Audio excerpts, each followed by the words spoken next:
لەگەڵ سەرکەوتنی جۆ بایدن لە ئەمریکا نرخی تومەن لە ئێران دابەزی، بەڵام ئەو دابەزینە زۆری نەخایاند و ئێستا جارێکی تر نرخی دۆلار لە بەرامبەر تومەندا بەرز بۆتەوە، بە شێوەیە کە $100 بە زیاتر لە 2,500,000 تومەن مامەڵی پێدەکرێت. هاوڵاتیانیش دەڵێن بە نرخی تومەنەوە دیارەکە هاتنی بایدنیش هیچ لە واقعەکە ناگۆڕێت. بايدن كهات السركار رئيسي قيمة دولار تغييري كر وقيمة لحد كميكا هات خوارو وآيسا متاسفانة دوارا وينينو كآيسا جو بايدن هات السركار وبازم قيمة دولار أفزايش بيهاكا قيمة دولار كأفزايش بيهاكا ناو سياسة ما وناو بازار ما مردم ذات معاملة ناوي وناتان المعاملة قريق انجام بن كريسكا وهل لحظة إمكاني دوارا قيمة بانو خواركا بخاطر وسك جاري كان هم بازاري مشكلة هز هم مردم ناراحة لهم وزقة وفكر نكم باحتمال في قيمة دولار تغيير كاتو.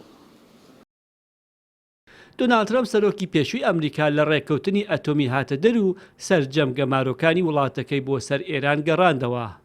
ئەوە جوای کرد کە نرخی تومەن لە بەرامبەر دۆلاردا داشکانێکی گەورە تۆمار بکات، بە شێوەیە کە ڕێژەی بێکاری و هەڵاوسان بەرز بوویەوە و توانای کڕینی هاوڵاتانیش دابەزی.